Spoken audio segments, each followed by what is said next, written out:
تو ہم اس کو وتد مجموع کہیں گے. تو آپ نے سمجھا کہ ایسا 3 حرف والا لفظ جس میں پہلا اور دوسرا. مثال لے لیں. مثال کے طور پر سوا ایک لفظ ہے جو وتد کی مثال پیش کرتا ہے, وتد مجموع کی مثال پیش کرتا. اب سوا کا ذکر ہے تو بھائی چمن کا بھی ذکر کر لیجیے. چمن بھی ایسا ہی ایک لفظ ہے, وطن بھی ایسا ہی لفظ ہے, اور ایک دو لفظ آپ بھی کہیے کہ کچھ. کیا بات ہے, میں تو گمن کہہ سکتا ہوں. ہائے کیا فلم کا نام دیا آپ نے, شہریار کے اس میں نغمے تھے. تو یہ تینوں الفاظ جیسے ہم نے سوا, چمن, وطن, گمن کہے, یہ تینوں الفاظ جو ہیں یہ 3 حرفی ہیں, اور ان کی خاصیت کیا ہے کہ پہلے 2 حرفوں پہ یعنی موومنٹ ہے, حرکت ہے جی, اور تیسرا جو حرف ہے وہ ساکن ہے. وتد مجموع ہو گیا. اب دوسرا قسم کا وتد وہ ہوتا ہے کہ جو 6 حرفی ہو.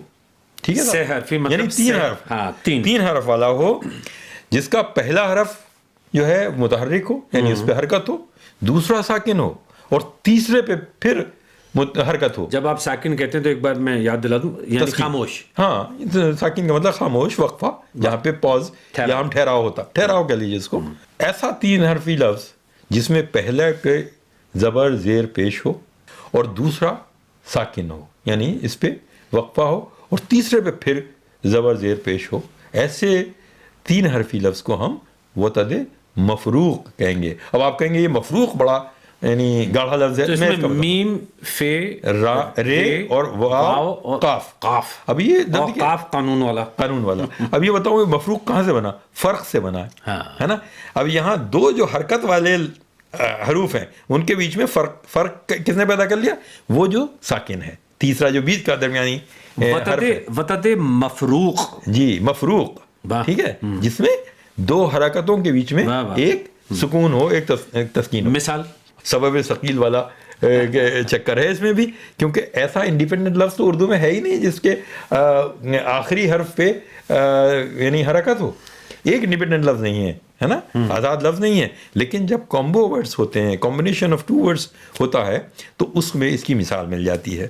جیسے آتش گل, آتش گل, آتش گل یعنی تو آتش جو ہے یہ جو شین کے نیچے کسرہ اضافت آ گیا, اور گل کا جو وہ دوسرا سبب خفیف تھا, جیسے آتش چمن کہہ دیجئے اس کو ایسے کر کے, تو دونوں وتد ہیں. دیکھیے چمن جو ہے وہ وتد مجموع ہے, اور آتش کو اگر انڈیپینڈنٹ لیں تو وہ بھی وتد مجموع ہے. لیکن دا مومنٹ ہم اس کے نیچے ایک اضافت لگاتے ہیں شین کے نیچے تو وہ آتشے بن جاتا ہے. تو یہ آتشے جو ہے یہ وتد مفروق کی مثال. اور یہ دونوں چیزیں اگر ہم نے سیکھ لیں یعنی اسباب, سبب خفیف, سبب ثقیل, اور اوتاد وتد کی جمع, وتد مجموع اور وتد مفروق, تو آپ سمجھیے کہ آپ جو ہے عروض کو سمجھ گئے. آپ نے جو ہاں یہ کنجی ہے, میں آپ سے عرض کر رہا ہوں یہ کنجی ہے. مطلب یہ کہ بس اب پلکوں کی سوئیاں رہ گئی ہیں, انہیں نکالنے کے بعد شعر ہو جائے گا. لیکن بالکل ہو جائے گا, لیکن یہ آہستہ نااہل انسان کبھی شعر کہہ سکتا ہے زندگی میں. بالکل آپ کہیں گے, اور آپ غزلیں کہیں گے صاحب. اور میں دیکھیے اب وطن میں ایک ہمارے ایک اسکالر ہوئے ہیں, آپ ان کو جانتے ہیں, براڈ کاسٹر بھی تھے اور بڑے اچھے شاعر تھے, کمال احمد صدیقی صاحب. کمال احمد صدیقی صاحب نے ایک تیسرے وتد کا اضافہ کیا, اور وہ تیسرا وتد کیا تھا؟ اس میں تو ہم نے یہ کہا تھا 6 حرفی وہ ہوگا, 3 حرفوں کا ہوگا, کہ پہلے والے میں تو 2 میں شروع میں حرکت اور تیسرا ساکن, دوسرے والے یعنی وتد مفروق میں پہلے میں حرکت اور تیسرے والے میں حرکت اور بیچ کا ساکن. انہوں نے کہا کہ اگر پہلے میں حرکت ہو اور 2 ساکن ہو تو کیا کہیں گے اس کو؟ تو اسے انہوں نے وتد موقوف کہا. وتد موقوف, جی, حالانکہ اس کی ضرورت کم پڑے گی, لیکن مثال دیتے ہیں جان, جان میں وہ والی جان ہے. تو جان جو ہے یا اس کا ابھی اس میں جائیے دھان, تاک پہ جائیے, اس ساؤنڈ پہ جو ہم نے بات کی تھی, تو تاک جو ہے یہاں پہ تے پہ زبر ہے نا, تے, اور پھر الف ساکن ہے, اور کاف بھی ساکن یا موقوف ہے نا. تو یہاں 2 ساکن ہو گئے, صرف پہلے پہ حرکت ہے. تو یہ وتد موقوف کی مثال ہے. تاک, جان, دھان, پان, گان, یہ سارے جو ہیں ہے نا. تو اگر آپ نے اتنا سمجھ لیا تو یہ سمجھ لیجئے کہ آپ اصول 2 گانا سے واقف ہو گئے. اصول 2 گانا جو ہے بڑا اہم اصول ہے عروض کے کتابوں میں, اور اس سے واقفیت کا مطلب یہ ہوتا ہے کہ آپ شعر کی پرکھ کر سکیں اور شعر کا وزن دریافت کر سکیں. لیکن عروضیوں کو بھی چین نہیں پڑتا, وہ کچھ نہ کچھ نئی چیز چھوڑتے رہتے ہیں. پھل جڑی ایک نئی انہوں نے لگائی, کچھ لوگوں نے کہا نہیں جی اصول دو گانا تو ٹھیک ہے, لیکن اصول سہ گانا بھی ایک انہوں نے بنا دیا. اب یہ سہ گانا کیا, یعنی 3 گانوں والا کون سا اصول ہے؟ تو یہ 2 گانوں کا تو وطد اور سبب کا اصول ہو گیا. اب تیسرا گانا جو ہے انہوں نے کہا کہ نہیں, ایک چیز ہوتی فاصلہ. تیسرا جو ایلیمنٹ ہے اس میں وہ اصول سہ گانا میں تیسرا بنے گا فاصلہ. ہم نے 3 حرفی لفظوں کی بات کی کہ جس میں 3 حروف ہوں گے. پہلے 2 حرفی کی تو سبب تھے, 3 حرفی تھے تو وطد ہو گیا. اب اگر 4 حرف والا لفظ ہے تو وہ کہتے ہیں کہ 4 حرف والا ایسا لفظ جس کے 3 شروع کے حروف پہ حرکت ہو اور چوتھا ساکن ہو, وہ فاصلہ اور فاصلہ صغرا کہلائے گا, یعنی چھوٹا فاصلہ. یعنی وہ فاصلہ صغرا کہلائے گا 4 حرفی لفظ جس کے 3 حروف جو ہیں اس پہ کوئی اعراب ہے, کوئی حرکت ہے اور چوتھا ساکن ہے. فاصلے صغرا کی مثال آپ ضرور پوچھیں گے, اور میں بھی اس سلسلے میں حرکت بہت کر رہا ہوں کہ حرکت ہونی چاہیے. تو حرکت ہی ایک ایسا لفظ ہے. دیکھیے اتنی دیر سے ہم حرکت کیے جا رہے ہیں, ایکٹیویٹی کیے جا رہے ہیں, تو حرکت خود اپنے آپ میں ایک فاصلے صغرا کی مثال ہے. کیسے؟ ہے کے اوپر زبر ہے, را کے اوپر زبر ہے, کاف کے اوپر زبر ہے, تے ساکن ہے. کیا بات ہے نا. حرکت ایک ایسا اور لفظ ہے, یعنی 3 الفابیٹس ہیں جن میں ایک موومنٹ ہے, ایک گتیودھی ہے, اور چوتھا ایک حرکت ہو رہی ہے, جی, اور چوتھا جو ہے وہ خاموش ہے جہاں ٹھہراؤ. ہاں, یعنی اس کو آپ یوں بھی کہہ سکتے ہیں کہ جہاں 3 لگو آوازیں ہیں شروع کی, ٹھیک ہے, اور تا جو ہے وہ سکون کی آواز ہے, تسکین کی آواز ہے. ٹھیک ہے, تو یہ فاصلہ صغرا ہو گیا. ایک دوسرا مثال اور مجھے یاد آیا جس کو کرتے رہنا چاہیے, اور کرتے رہنے سے ہمارے انسان ہونے کی سند ملتی ہے, وہ ہے غلطی. تو اگر اس پروگرام میں ہم سے کوئی غلطی سرزد ہوتی ہے تو اس کو درگزر کیجیے گا. اور ظاہر ہے کیا ہے کہ بہت بار ہم جو بول چال کی جو زبان ہے اس میں کہتے ہیں جیسے حرکت, لیکن جس طرح سے آپ نے ادائیگی کی کہ حرکت پہ اور را پہ حرکت, اسی طرح سے لفظ غلطی ہے. جی بالکل, عام طور پہ ہم غلطی ہے, غلطیاں ہو گئی. اب دیکھیے میں یہاں بہت, آپ نے یہ سوال اس لیے بھی اہم ہے کہ یہاں پہ ایک دوسرے عروض کے اصول یہاں سے نکلے گا. جی, کیا نکلے گا؟ وہ یہ ہوتا ہے کہ جب شاعری میں انڈیپینڈنٹ لفظ جب ہم بولتے ہیں غلطی, لیکن یہ اگر مصرے میں آئے گا تو وہاں پہ ایک رعایت یہ ملتی ہے کہ جب 3 حرکتیں ایک ساتھ ہوں تو بیچ کی حرکت کو داب دیتے ہیں, یعنی اس کی تسکین کر دیتے ہیں. تو اس وقت آپ جو ہے وہ کر سکتے ہیں. تو یہ ایک اصول اس میں آتا ہے کہ, لیکن یہاں پہ یہ بھی ہوتا ہے کہ جہاں پہ ساکن ہو تو آخری, جیسے 2 ساکن اس میں وطد موقوف میں ہوتے تھے, تو جب وہ دوسرے لفظ کے ساتھ میں ملے گا ہماری گفتگو میں, تو جیسے آج اگر آپ انڈیپینڈنٹلی کہیں تو آج وطد موقوف ہے, لیکن آج کل کہیں تو جا پہ موومنٹ آ جاتا ہے, آج کل ایسے پڑھا جاتا ہے, تو وہ وطد مفروق بن جاتا ہے ایک دم. تو جب 2 لفظوں کے ساتھ وہ استعمال ہوگا تو اس پہ حرکت آ جائے گی. کچھ لوگ ایسے ہیں جن کو ہندی آتی ہے, جی, اردو الفابیٹس نہیں آتے ہیں. الفابیٹس نہیں آتے تو اردو الفاظ بنانے اور لکھنے بھی نہیں آتے. جی, سننے آتے ہیں, سننے میں آتا ہے, پڑھنے میں آتا ہے, بہت بار اندازہ ہوتا ہے, لیکن یہ نہیں پتا کہ اس کی ترکیب کیا ہوتی ہے, کس طرح سے بنتے ہیں الفاظ.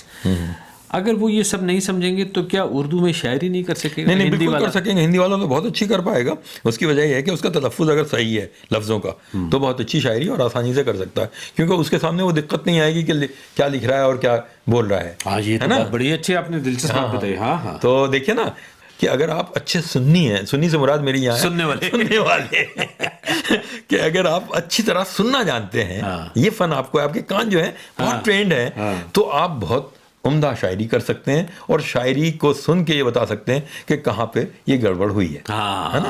تو آپ کی کان ٹرینڈ. میں سمجھتا ہوں یہاں پہ ہم تھوڑا معذرت کر لیں شیعہ حضرات سے, خواتین سے, کہ یہ مسئلہ شیعہ سنی کا نہیں ہے. نہیں, بالکل نہیں ہے. اور وہ لفظ سننے کی باریکی میں نہ جائیں. ہاں, اس کی باریکی نہیں ہے, یہ سننے والا, جو سننے کی بات ہے. جی, ایک چیز اور رہ گئی یہاں پہ جسے انگریزی میں کہتے ہیں نا اچھے لسنر. ہاں بالکل, شروتا, سامع ہے نا, یہ کہتے ہیں. ایک فاصلہ کبرا بھی ہوا, یعنی یہ بات ذرا سا یہاں میں نے تھوڑا راحت کی سانس لی تھی. میں نے کہا میں یہ راحت کی سانس یہیں پہ صغرا کے بعد میں شاید قصہ ختم ہو جائے گا. قصہ یہیں پہ ختم ہو جائے گا. اصل میں اردو میں فاصلہ کبریٰ کی ضرورت ہی نہیں پڑے گی شاعری میں. ایسے الفاظ ہوتے ہی نہیں اردو میں, بالکل سبز ثقیل اور وطد اس کی طرح, مفروق کی طرح. تو لیکن سمجھنے میں کیا حرج ہے, مطلب اگر اس میں تو ایسے 5 حرفی الفاظ, اچھا ہے نا, وہ 4 حرفی تھے, یہ 5 حرفی الفاظ. یہ جو 5 میں کیا 4 پہ حرکت ہوگی, 4 میں حرکت ہوگی, اور 5واں جو ہے ساکن رہے گا. وہ فاصلہ کبریٰ ہوا. واہ, وہ فاصلہ کبریٰ ہوا. اب اس کی مثال بھی جو ہم وہ اگر دیکھیں گے وہیں سے ملتی ہے. یعنی کہیں کوئی شعر پڑھیں, کچھ اس سے کریں, تو جیسے سمجھانے کی غرض سے ایک شعر میرے ذہن میں آ رہا ہے, وہ میں آپ کے سامنے پیش کرتا ہوں کہ دل کو آئینہ کیا شیشہ گراں ہم بھی ہیں. دل کو آئینہ کیا شیشہ گراں ہم بھی ہیں. شیشہ گراں ہم بھی ہیں. تک ادھر دیکھیے صاحب نظراں ہم بھی ہیں. صاحب نظراں ہے نا. تو آپ دیکھیے شیشہ گراں میں نے آپ کو پہلے اصول بتایا تھا کہ یہ جو ہے وہ یا جو مخلوط ہوتی ہے وہ گر جاتی ہے. تو شی کی آواز زیر کی سی سمجھیے, ہے نا. تو شی پہ حرکت ہے زیر کی, اور یہ گرا دیا شاہ پہ زبر کی ہے, اور ہے گرا دیا پھر اس سے ملا, اور گراں گا پہ زبر ہے, را پہ زبر ہے, اور الف جو ہے ساکن ہے, اور نون غنہ تو ہے ویسے ڈراپ ہو جائے گا. تو شیشہ گراں جو ہے اس کی ایک مثال بنتی ہے کہ جس کے 4 حرف جو ہیں, 4 آوازیں شروع کی جو ہیں وہ حرکت ہے اس میں, اور 5ویں جو ہے اس پہ تسکین ہے یا وہ ساکن ہے. وہ ساکن ہے. اور اب ہمارے بھی ساکن ہونے کا وقت آ گیا.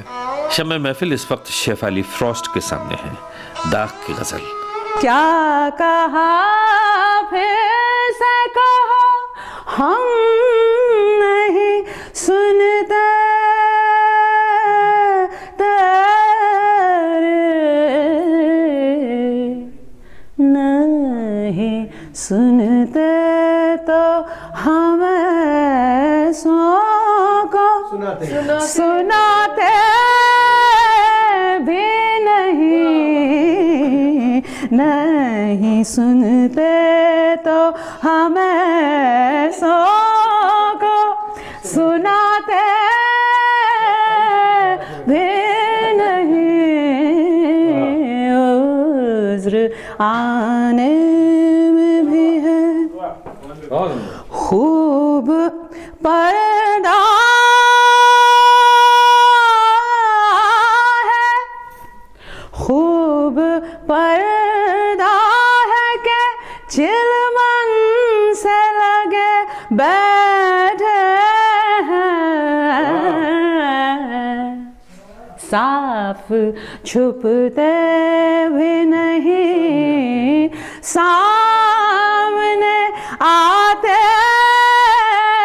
بھی نہیں, صاف چھپتے بھی نہیں, سامنے آتے بھی نہیں.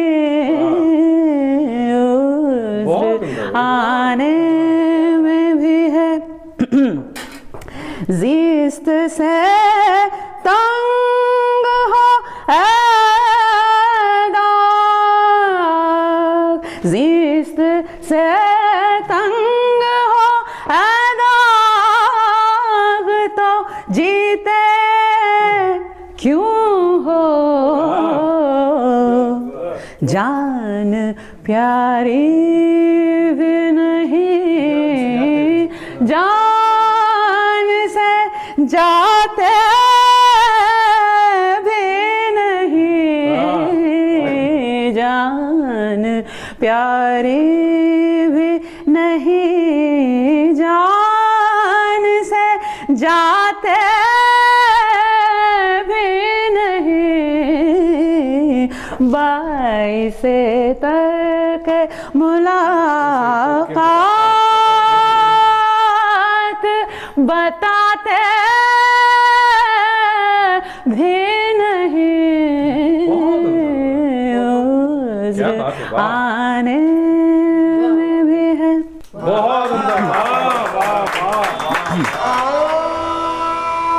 واہ, شکریہ شیف علی. کلام تھا داغ دہلوی کا. علم شاعری سیریز کا یہ 5واں حصہ اب اپنے اختتام پہ پہنچا. سنیک.com ویب سائٹ پر تشریف لائیے اور سماعت فرمائیے علم شاعری کے دوسرے سبھی پروگرام. شعر کو سمجھنے اور پرکھنے کا یہ سلسلہ علم شاعری سیریز کے 6 پروگرام میں جاری رہے گا. کیوں مہر علم خان صاحب؟ دیکھیے سلسلہ جاری رہے گا، اور جیسا آپ نے کہا کہ یہ سننے والوں کے لیے اس سے کوئی مدد ہوگی شعر کو سمجھنے، شعر کو پرکھنے اور شعر کہنے میں، تو اگر ایسا ہوا تو ہم سمجھیں گے کہ دام وصول ہو گئے اس پروگرام کے اور ہماری محنت کے. تو بہت بہت شکریہ. خدا حافظ. بہت بہت شکریہ. خدا حافظ. cineink.com